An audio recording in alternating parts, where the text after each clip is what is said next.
everybody? Hope you're having a fantastic day where you're tuning in from. If you are just now tuning in, we'll give you a couple minutes to let everybody filter in here.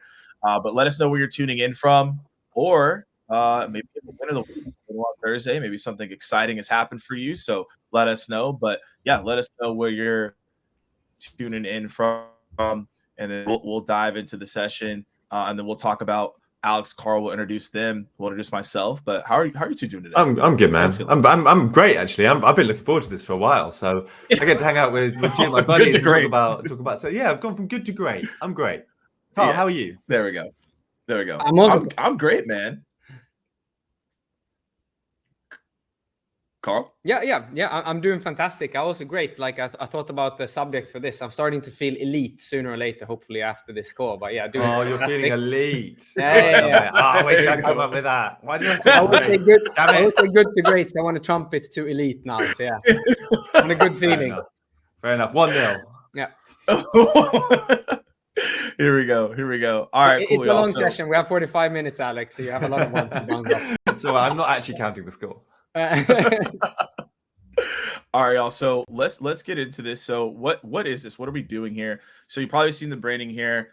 Revenue Rebels. We're actually going to have a 3-part series. This is the first part of the series, and we're going to be talking about discovery here, which is why we brought Alex on. And then we're going to talk about objection handling and also, how to close and things of that nature later down the line. But we're going to talk about discovery today. So before we actually get into it, I love to see a pulse check in the audience. This is going to be an interactive session here for our 45 minutes. On a scale of 1 to 5, 1 being not so great, and then 5 being elite, what would you rate yourself when it comes to your discovery?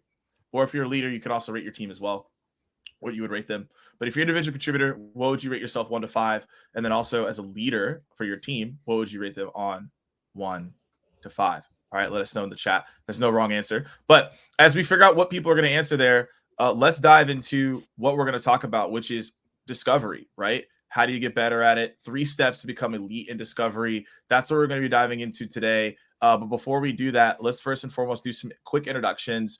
Carl, tell us more about yourself. Then we'll go to Alex, we'll go to me, and then we'll dive into the session today.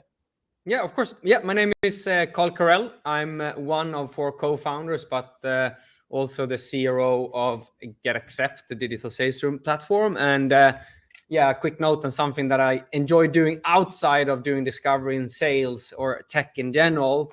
I really enjoy being on a bicycle and try to suffer up some type of mountain. So that's what I try to do when I'm not in front of a screen in general. So yeah, enjoying this conversation. As Alex said, really looking forward to chatting to the 2 of you and sharing some of our best practices. Alrighty, me next. And then again, we have our special guest, Alex. Yes. Sorry, mate. Sorry, I jumped the gun on you there. Yeah, I'll go, Morgan. I'm also. I think Carl and I are quite unique in many ways. We're both CROs. We're both co-founders. We obviously love revenue. We probably could have taken a back seat and sort of built the business in the background. But I love everything about go-to-market revenue. I'm also one of 4 co-founders. ReachDesk is an all-bound engagement platform, so we help companies, so many marketers, salespeople, break through to hard-to-reach customers using direct mail and gifting. What I love doing, I love running. I bought some really horrible running shoes. They look horrible, but they actually run amazing. And I've been running in them recently. I went for a run in the rain this morning. That's what you'll find me doing. I love it. All right. So what are we looking at today? So we have components across the board so we can do it. So first and foremost, how to be better at discovery. So we're going to talk about that. Then enable your team on how to ask impactful questions that lead to closed deals. Then we're going to talk about how to identify pitfalls. So your team might be stuck. So we're going to identify how that's actually going to work.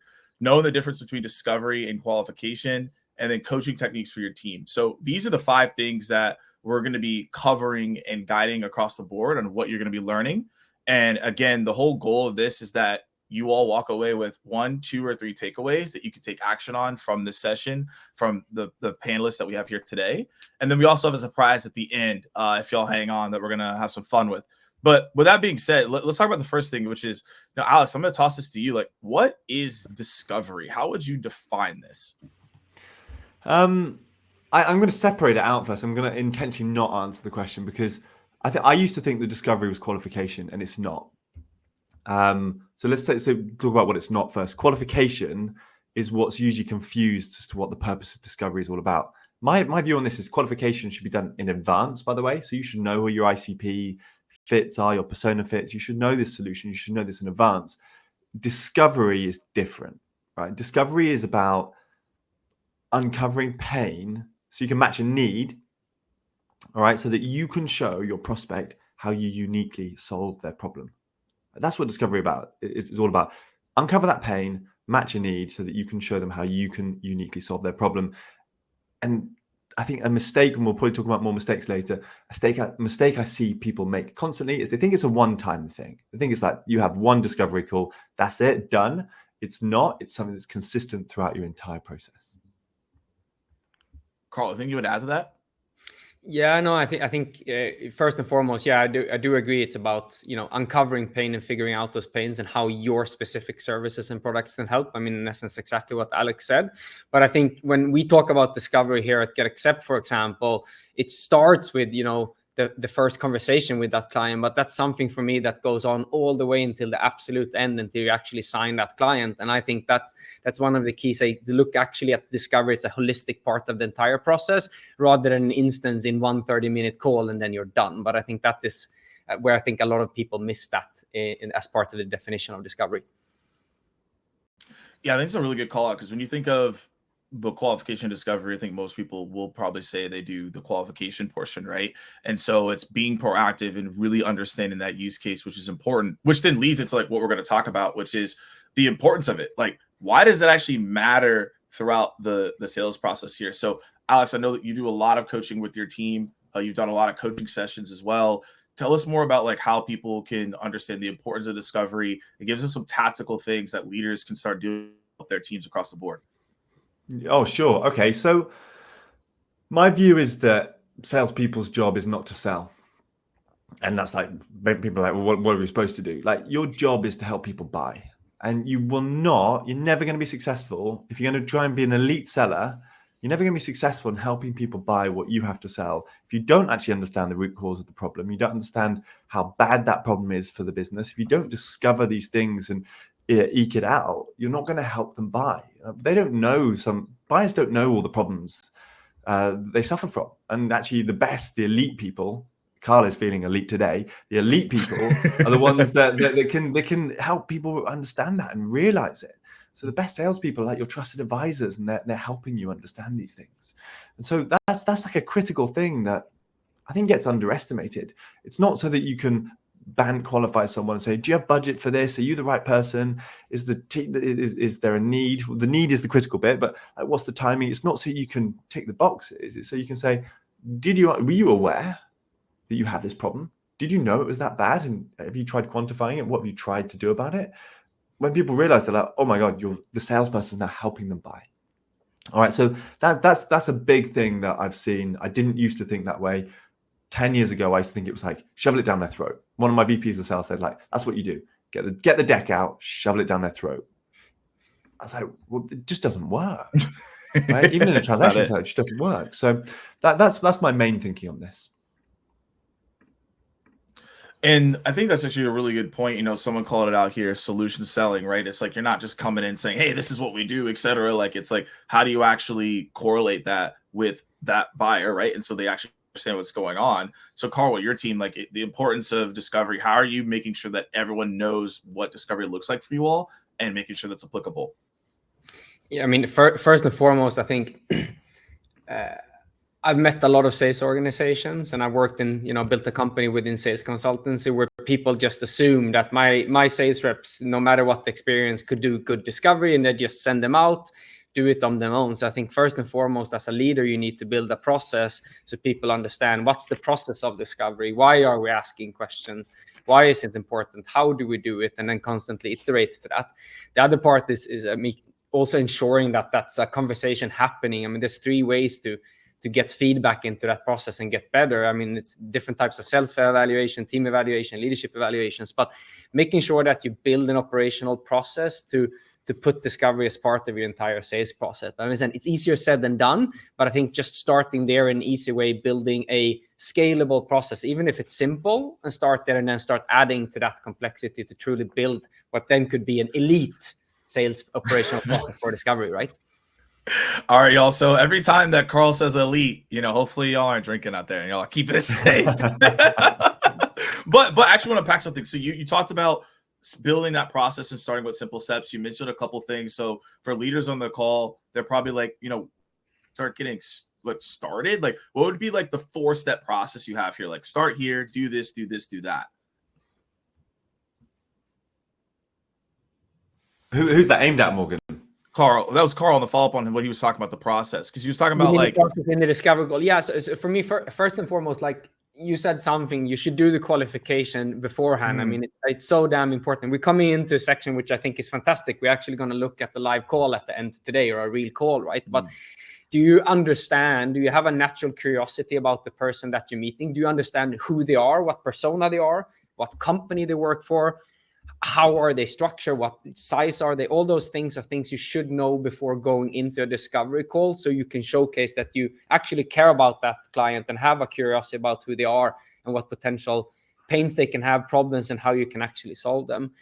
The second step when it comes to that in the call, it's extremely important to, of course, uncover some type of pain associated with that, because if you don't have pain, you can't push forward. I think you said that before as well, Alex. Like, I think one of the most common mistakes people are doing, they're missing, and actually they're assuming that somebody has a pain or a problem rather than just asking. And then if they do that at that bottom of the pyramid, they're aiming for the wrong North Star at the end, right? Like they're building upon the wrong conceptions. And then after that, it's just digging through the different layers, peeling the onion to truly get to what's important. And then that at the very end, I think one thing that a lot of people miss is actually tying that to overall company objectives, is when you're implicating that pain further and further down. I see so many reps that are missing out on like regular business acumen, actually understanding, like missing time, for example, or an inefficient process is by itself not the problem. It's what that inefficiency leads to and what the potential implication of that is that profitability, because they're going to get profitable. So those are a couple of the things, but you have to kind of build those different steps up to really build a really good discovery process. Awesome. Well, I'm hoping that like gives a breakdown for everyone in terms of like how they can get started. And then like the next thing is like the setup. So we were talking about this on our pre-call, Alex. You're talking about like how you can start setting up good discovery, what those first meeting objectives need to be. I feel like this is really critical. Expectations and agenda setting. It sounds very simple, but for both of you, you've probably been on a lot of sales calls, and most reps don't do this, right? Like set the agenda, set the expectations, actually tell you what's going on. Like Alex looks like he's in pain right now, so let's go to him and talk to him on how to do this right. Yeah, and like it's so rewarding. I was on a sales call last week. I take sales calls, obviously. I was on a sales call last week, and the rep did so well. He did so well, and I'm like, I really noticed that. I really appreciated it. But I'll tell you what we teach. I'm not going to tell you everything because it's kind of like a Bible. But we teach a lot, and the setup is I think one of the most commonly underestimated parts of discovery. Because if you get it right, you can absolutely nail it from the get go. If you don't, you could probably waste half your time just asking questions you could have found elsewhere. So we have a method we use for like research. That's the first part. Before you get a discovery call, you should know who you're speaking to. And we have a 3x3, and you can do this. It's called 3x3. I think it's the Sandler method. In 3 minutes, you should be able to find 3 things on that prospect specifically. So their company, contact, or like a compelling event. Right? You can use this for like SDR, BDR outreach as well. It's quite handy. But like just look for things on like the business or something about them or something that's happened that you should be looking for that could help them. All right. And there are tools like free tools like Owler, by the way. Owler is like a really helpful thing where you can just find research. It does a lot of it for you. There are loads of tools. I'm not going to list them. But my rule here for like the setup is you can't be asking questions you could have found on the internet, for example. I was on a sales call about a month ago, and they said, how many employees you got? I was like, why are you asking me that? Observe how important it is to ask me a question that is relevant. So I've seen you've got 100 employees and you've been growing by X amount. How are you doing X, Y, and Z? you can fill it in. So don't ask the questions you could have researched yourself. Like, if you are going to ask them, put context to it. But the point is, just do your research and your prep. That's the main thing. All right. So every company has different things they need to look for their research. Get your research done, get it in your CRM, wherever it is, get it noted, and make sure that you use it effectively. Then you've got to set the call up specifically. So you're now speaking to your prospect. And we use a framework called the ACE. Appreciate their time. I don't know how many times I've been on a call where people aren't like, hey, Al, thanks for jumping on, by the way. It's like, oh, okay. When they do say that, I'm like, oh, great. You appreciate your time. Like, confirm, like, how long have they got? The amount of calls I've listened to where it's like, so, they get to like 5 minutes towards the end. By the way, I've got to go. You're like, oh, we haven't even discussed next steps. And the call crashes and burns. Like, why would you not say, oh, we're booked in for 45 minutes. Does that work for you? Do you have a hard stop? Like, it's so easy. So just use these simple checklists. Those bits are easy. Set the end goal. By the end of this call, here's what we hope to achieve. Right? Does that work for you? So that's the ACE. I like to work in threes, as you can see. 3x3 ACE. Upfront contract, UFC. And this is, again, it doesn't get used enough. I think partly because some people maybe don't feel comfortable using it. But the upfront contract is really simple. And here's the one that I have used for years. Right. So if I'm pitching to Carl, I'll say, Carl, look. And actually, I have pitched to Carl recently, and he bought, so it worked. So this is real time advice. So it's good. Typically, these calls go one of two ways. One is like, I'm going to ask you a couple of questions, and that's so I can understand your business better. Here's what I've learned so far. And if after 15 or so minutes, we deem that you might not be a good fit, tell you what, I'm going to give you some time back because you're a busy guy. Right, we're going to end the call there. I'm going to part ways. I'm not going to chase you around the internet or bother you. We're just going to part ways because I respect you and your time.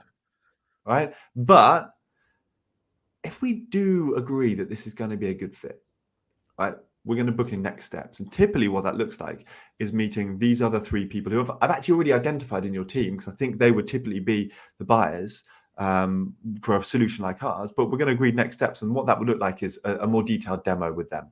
Just as an example, by the way, that might not necessarily be the case for you guys. Like, the upfront contract gives you permission to let someone go and give them their time back, and you will earn their respect. And they might come back to you in the future time because of that. But also it allows you to connect the wagons. And we call it BAM FAM, book a meeting from a meeting, because you want to be linking to the next meeting, right? And that's where you start to multi-thread and move the deal forward. That is another key part of the setup that I see just people don't do for some reason. You don't have to do it in the way I just articulated. And then really simply set the agenda for the call. Here's what we're going to cover today, and get their buy-in. Like, make sure they don't just say, here's what I want to cover. Hey, how's that sound for you? Anything you'd like to change? Anything I've missed? And then you can start to go into the discovery. So it sounds like a lot of work. And I've timed this with our conversational intelligence tool that we use. That all of that can be done in under 2 minutes. But the rewards that it will give you could be huge. Before we move on to the next point here, I wrote this down. UFC, ACE, BAM FAM. This sounds like wrestling moves. Like, you just like broke down like a lot of different stuff to us. And I'm curious in the audience, if you all have anything that you would want to repeat, let us know on those frameworks so Alex can repeat it. I know we went over a couple, so I just want to make sure everybody's good and let us know. But that's the key, right? Like, making sure that at the beginning of these calls, you're setting expectations, you're doing the right thing so people understand that you're doing the right discovery, right? And so when we're in that, right, we just set a great setup. Now I want to talk about this, and Carl, I want to talk to you about this as well, because we just said, hey, this is what great reps can do, but where are people going wrong? What are some common pitfalls that you're seeing in discovery, Carl? And Alex, you can go on this as well, but and even the chat, what are common pitfalls you're seeing as leaders as well? But I want to talk about the pitfalls here. So Carl, talk to us. Yeah, no, of course. No, I think first and foremost, I agree with a lot of the things Alex said. I mean, I think if you're professional in the beginning of a meeting, you're usually more a junior person when you're selling as well. So it's important to build trust in that beginning, and being professional is an easy way to gain respect of a CRO or a VP of product or whoever you're selling to, who's your persona. And that leads me maybe to the number one mistake, is that people do discovery of a single persona that exists that you believe is the ideal buyer of the company, and you don't adapt it to them. So are you talking, for example, we sell to sales organization predominantly. Are we speaking to RevOps? What do a RevOps person care about? What are their objectives? That differs a big difference to a person, for example, who's a CRO like Alex or myself?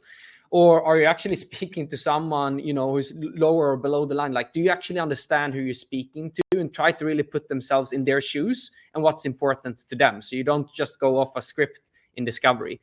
And then the other part of it is as well, you already said that in the beginning, but people who treat discovery as qualification. Qualification is for yourself. Discovery can help you if you have not done great qualification, but qualification is not something you should walk into the discovery. And then I alluded to it before, but I think when people hear something in discovery, one of the biggest mistakes, you get the juicy piece of information, you write that down, note it, and then you don't go one step further. I saw somebody here wrote in the chat, I ask questions until I can't figure out more questions to that subject. You really need to peel the onion to come at what's truly important to them. So again, don't assume that this is an issue, confirm it and go further if it's interesting to continue down that line. So those are a couple of things that I see a lot of people stop. They just ask me, for example, hey, do you think it's important with converting this? Yeah, I can answer yes to that question. Okay. Very rarely somebody come, why is it important to you? So the why, how, what, why, those questions are extremely important. Alex, anything you would add to that? I know we talked about a lot of different pieces that you said there, but anything you would add to that? Oh man, I love what Carl's saying. I was probably going to say something similar in like, don't ask yes, no answers. Don't ask questions that are going to give you yes, no answers, because you're just going to like, bam, move on, probably a bit of a stalemate. Like, how important is this to you? What's causing that? Why is this important? Like those kind of questions are just simple, but you need to aim for the prospect to be doing the talking, right? I've already said that. I think the biggest pitfalls I see is like salespeople ask questions they should know the answers to already. They don't add context on there. I see a lot of people leading the witness, right? No one's on trial here. Like stop. I think this is more of a leadership problem actually. But I've recently gone into some companies to help them, and they're like, "Here's our discovery script." I was like, "What do you mean a script?" And they're like, "This is exactly what reps have to ask." I was like, "Oh man, you're asking them to ask the same like script every time? That doesn't work. Like, why would you do that? Everyone's going to have a different problem." So I think that's a leadership thing. And I just echo what Carl is saying, like dig for the pain, because if there's no pain, there's no deal, right? And I think my philosophy behind all of this is discovery is like a workout, right? You should feel exhausted after you've done it. My old CRO taught me this. He was like, "How did that discovery call go?" I was like, yeah, that's really good. That was a really good call. He's like, "How hard do you think you work to like get the pain out of the prospect?" I was like, pretty hard. He was like, "Do you feel like you've done a workout?" I was like, maybe not. And when I started using that analogy, I'd really push myself to like dig further for pain, to try and get to the root cause. And that feeling would really allow me to check myself as to look whether or not I've done a good job or not. I love that. I love that. So now everyone needs to feel like you did something right after that call. And one thing you mentioned here is no pain, no deal, right? And that's going to lead right into what we're going to talk about next, which is effectively the discovery. But I want to throw up this poll real quick. And we talked about this already, right? We talked about in terms of like discovery, setting expectations, the setup, poll for everybody that we're going to throw up.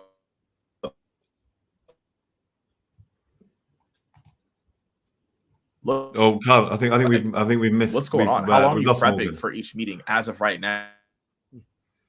We're losing a bit, Morgan, FYI. What? We're here? Yeah, Okay, you're back. Now you're back. Yeah, I don't know what happened there. So yeah, so we're talking about how long we should prep for each meeting across the board, and you there. So I'm actually pulling this up here as well because we just were talking about this, right? Which is questions. So how are you making sure that you're asking?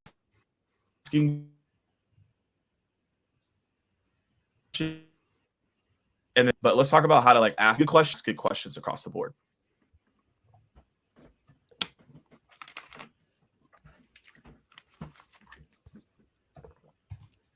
I think you need to repeat the question at the end, Morgan. We lost you there for the finale of your. Okay, no, no, it's all good. It's all good. I was saying, what is like good questions? Like, how do you come up with those, and how do you ask those good pain questions so people are like, oh, cool, yeah, that actually makes sense, and you can actually get to that pain so you can get the deal.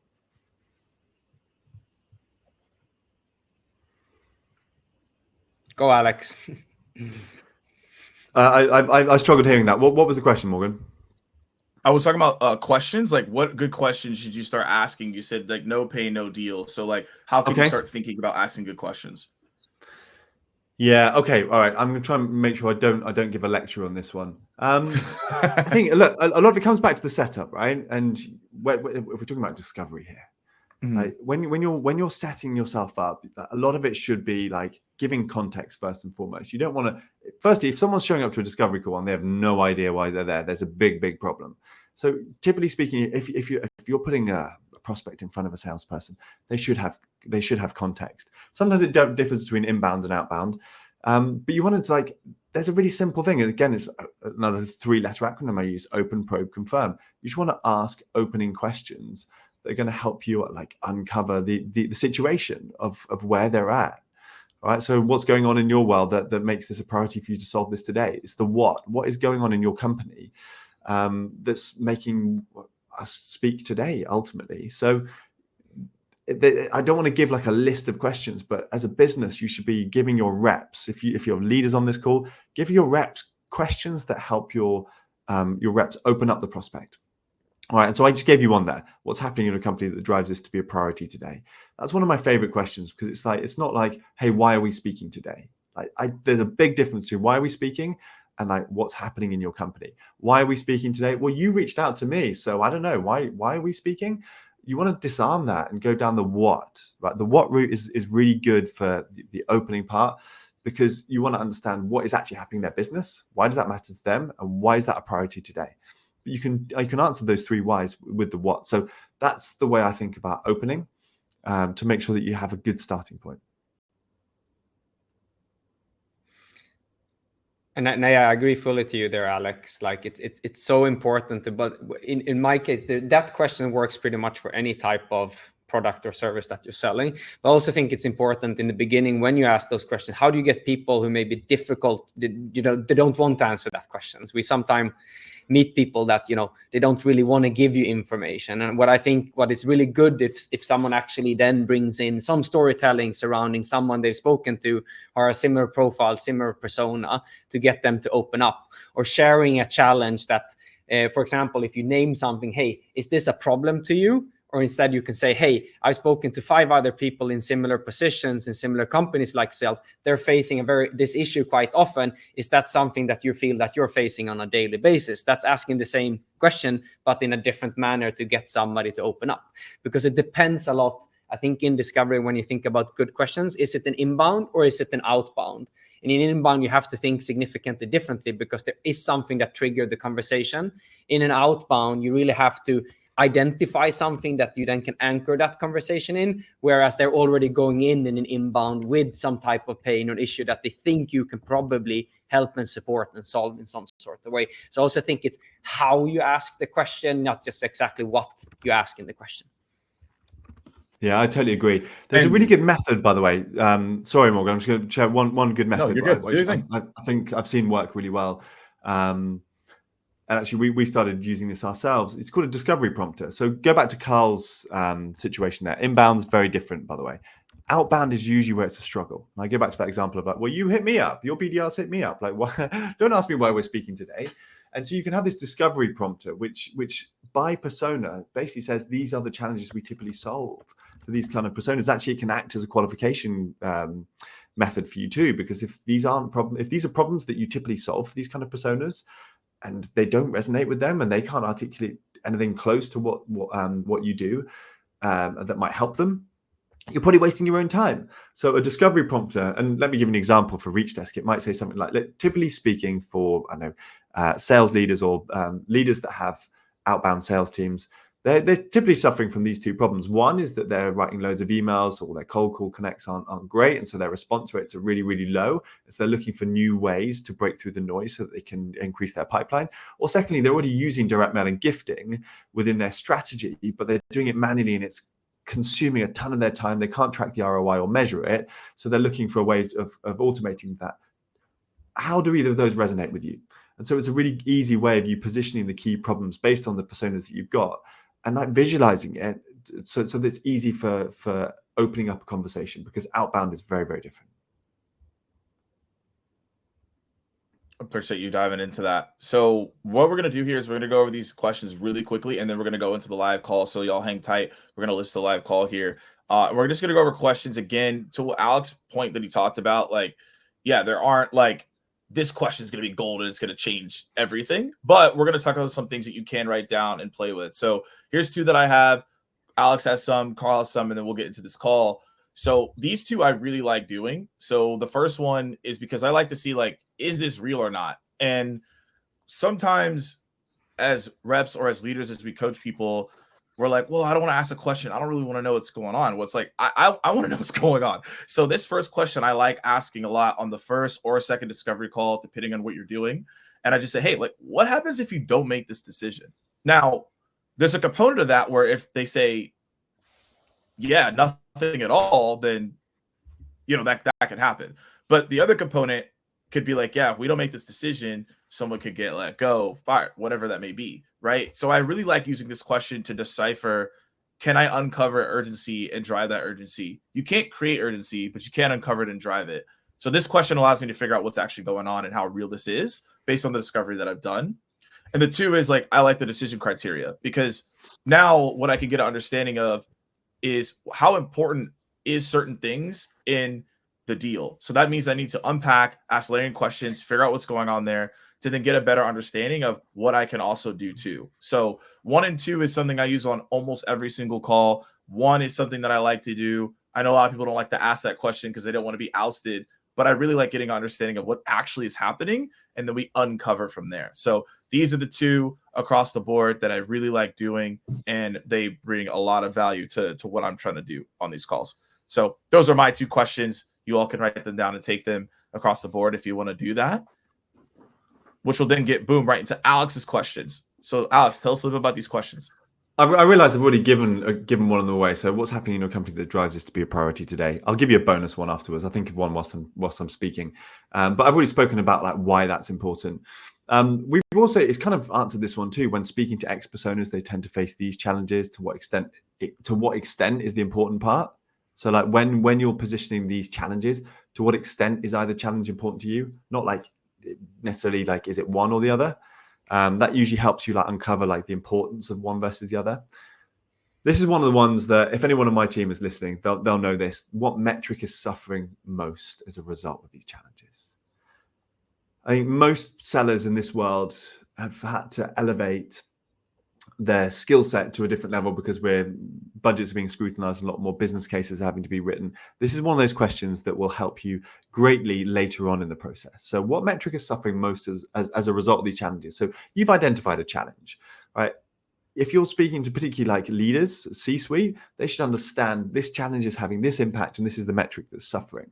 So then you ask, how would you quantify it? And what would it be worth if you solved that?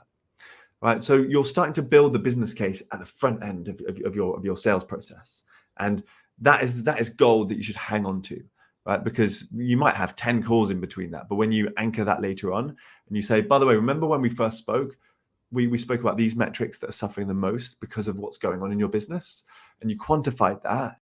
That's the root of your business case, all right? And so that is one of my favorite ones, which I think can just help like.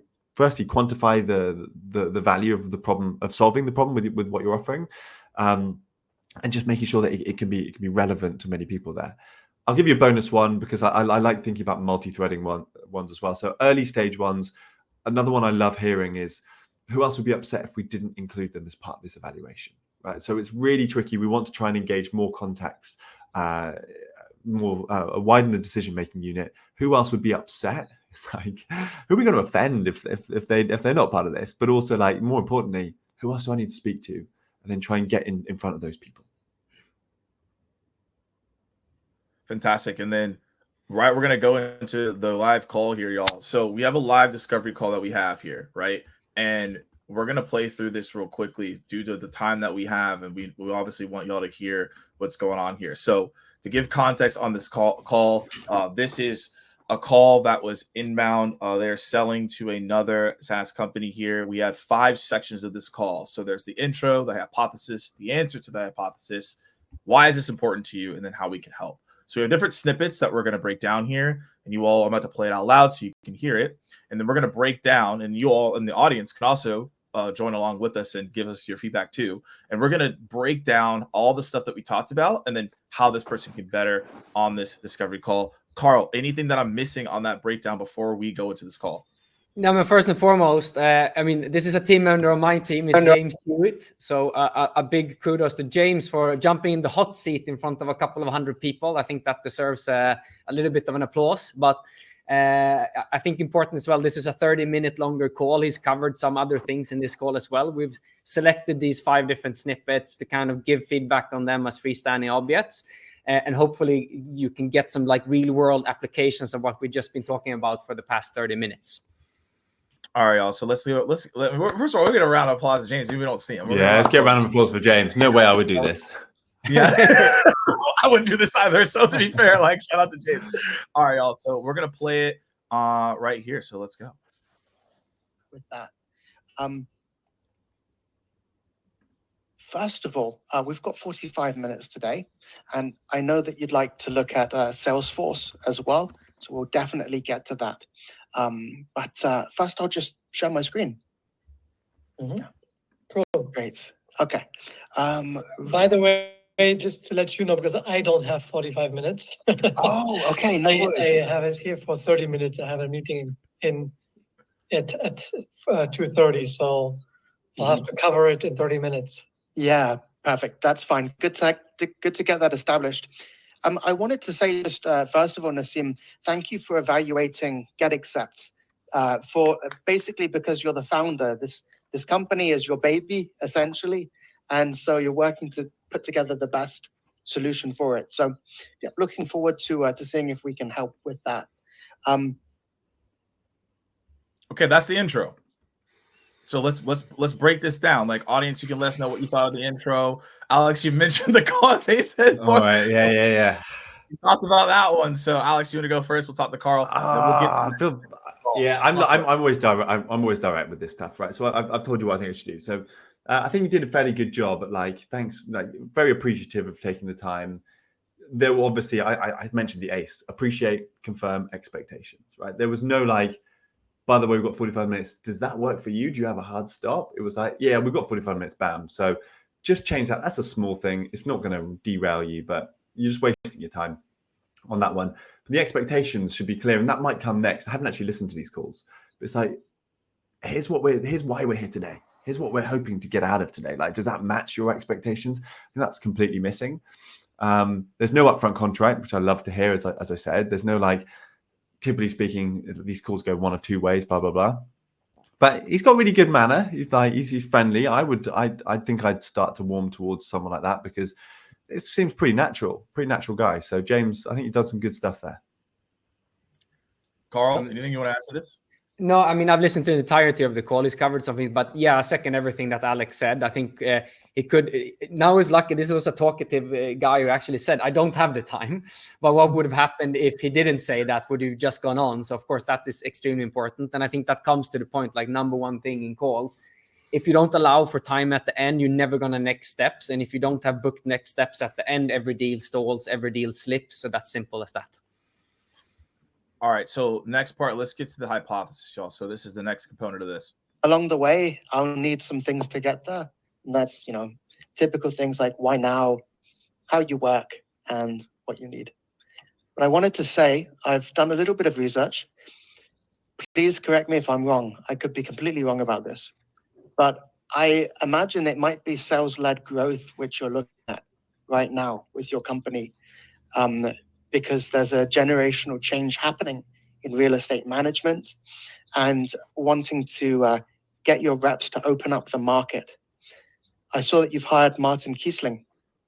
He's not am I pronouncing his name correctly? Martin Kiesling? Mm-hmm. Yeah. Yes. I noticed he's not a junior rep. He's got a lot of experience. I wonder if he's been hired to give some more structure and to help with the sales process. I also saw that you're hiring one more sales rep. So sales maybe is one of the key focuses. I wonder, is there perhaps a high volume of proposals that you're sending out and you're looking for something to make this more efficient? by cutting down on time in terms of creating proposals, making it smoother. Nissim, before anything else, how right is this, or how wrong is this? Okay, so that was the hypothesis. So first of all, I like the fact that he came with research, right? Most reps don't do that. But let's go to Carl, and then we'll go Alex. We'll flip the order here. No, I think first and foremost, I know what he did. So to give some context, he actually had one slide up with some assumptions about the company to showcase. And I think he did well. Like he showcased, he understood what business they were in, who they're selling to. So I think those ones. I think in general, like he's showing a lot of humility, asking, am I right or wrong? He's not going in saying, hey, I know you're a real estate company. I know you're faced with this. This is going to be the case. So I think he did that very well. But I do think, again, like as somebody wrote in the chat, I would kind of make it more of a conversation than just throw in statements at the wall, because maybe one statement that would trigger a conversation and response would make one assumption redundant, and then you can spend your time more wisely on something that was actually interesting to this customer. So that's my initial response. Yeah, I think that's a good observation. I spoke about leading the witness earlier. It's like, I assume you're sending out more proposals. Firstly, that's like yes or no. So you're going to cut off, like, it's just like a yes or no. I assume this. Am I right? Am I wrong? It's like, yeah. Where do we go next? It's like, okay, to what extent is that important to you right now? Or no, ask those questions like how, what, why. But I think there's a bit too much leading the witness, a bit too much hypothesis. But I do love the research. I love the research. I love, like, you've hired this person. Am I pronouncing the name right? Like, but more importantly, you've hired this person. You seem to be doing this. Talk to me about what's top of mind for you today. The research is good. I just don't think it's being used very effectively. Agreed. Yeah, I think that I agree with you. I think that's absolutely correct. And someone mentioned in the chat, like, given that spacing, that's absolutely critical. So what we're going to do is we're going to move to the next snippet here. But as we have 4 minutes left, let us know so far if this has been helpful. Most of y'all have been sticking with us most of the time. So let us know in the chat how this has been helpful. Obviously, this feedback is great, so we can continuously do things like this. So let us know if it's helpful. And we'll also talk to you all about what the next one's going to be in this episode. So we'll drop that in the chat. But let's go to the next one due to time. We're going to hop into like where he goes, why this is important here. Great. I have a question, and is it okay if I ask it? It's quite straightforward, Nessim. Sure. So my question is, very happy to take this conversation. I'm just very curious. You're a CEO, you're a founder, you have a busy working day. Typically, the companies, when I meet with them, it's maybe the sales team leader or the sales manager who meets with me. I wanted to ask, what's the importance of this for you, that the CEO is looking into this solution? It's important. Okay, fair enough. Yeah, yeah, fair enough. It's creating. That's why I'm involved. Is because, I mean, we are a small company. We're not like a Get Accept from the size. So we're a small company. That's why I'm also involved in topics like this. And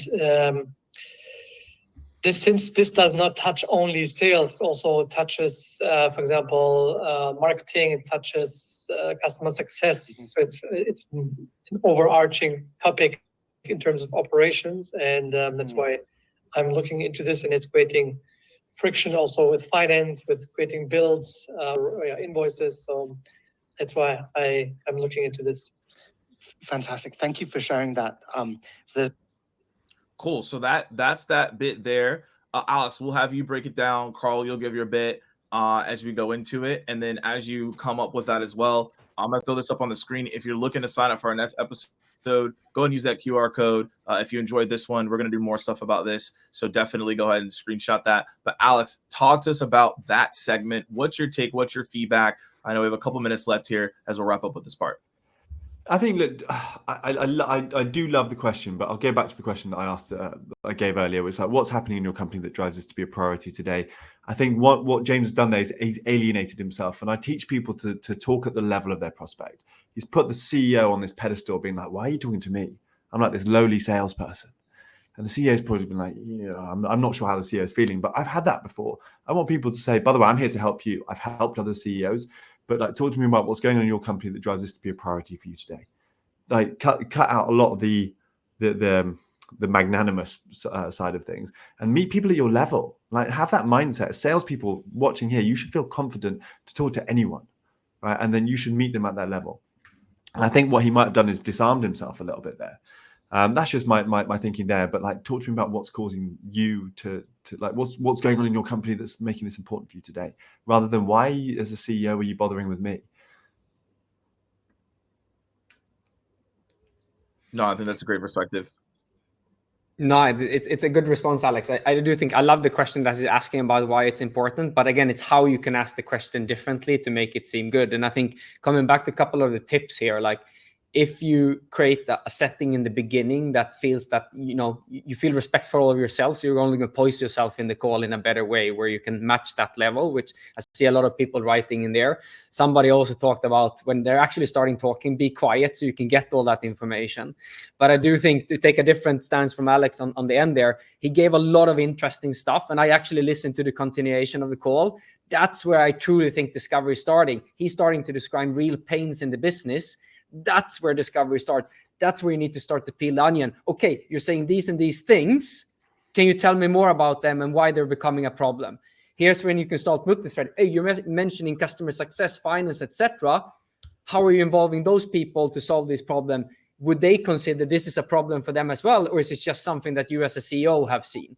So you start to understand the dynamics of a potential buying committee so you can set clear next steps, get the right people engaged. And I think that's the feedback that I came with to James here. But again, I just want to say kudos to James for daring to do this live on an unfiltered session. So again, big kudos to you, Oh, James. man. Yeah, I totally agree. Thank you, James, for giving us this. And sorry if this seemed like a grilling, but I totally agree on that final point. Discovery has started to happen, like when the CEO started going, here's all my pain, here's all my pain. And what a lot of people go is, oh, I'm getting it, I'm getting the pain. It's when you stay relaxed and go, let's keep digging, let's keep peeling back the onion. So I think James has done some really good things there. Yeah, I think not a bad rep at all you got there, Carl. Proud of James for many reasons. Proud of James. Shout out to James. All right, y'all. So we're wrapping up right here on time. If you have any additional questions, feel free to reach out to us directly, which is what we'll end with. For you, Carl, also for you, Alex, how can people find you? Any lasting bits of advice you have here as we wrap up? And again, hopefully you all enjoyed this session. You found it helpful. Yeah, I'm happy to go first. Just get me on LinkedIn. I write about sales stuff all the time, so I probably should share a little bit more. So find me on LinkedIn. Look, I said it before, like discovery is a workout. That's it, really. Like, push yourself to do it. Yeah. Awesome. No, number one thing, yeah, you can find me on LinkedIn as well, /Carell on LinkedIn. And no, I think just one thing I want to send people, be as daring as James, put yourselves out there, ask for feedback, get support, get continuous help. People are not afraid about failing, will succeed. I mean, as long as you're not just repeating the same behavior and expecting different results, you're going to progress. But if you stop doing this throughout your entire career, and that goes for me and Alex as well, we're here right now. But if we think we're elite right now, we need to continue to apply ourselves. And that's just want to send that message across, that people do put themselves out there, will improve in a much higher rate than everyone else, and you will succeed, and you will, become really excellent at what you're doing. Absolutely. Well, again, great advice from both of you. Hopefully you have a great rest of your day. Everyone in the audience, take one thing that you heard today and go be daring and go do that. Go be elite. Go be revenue rebel. So we appreciate y'all tuning in. See you all on March 14th, and cheers.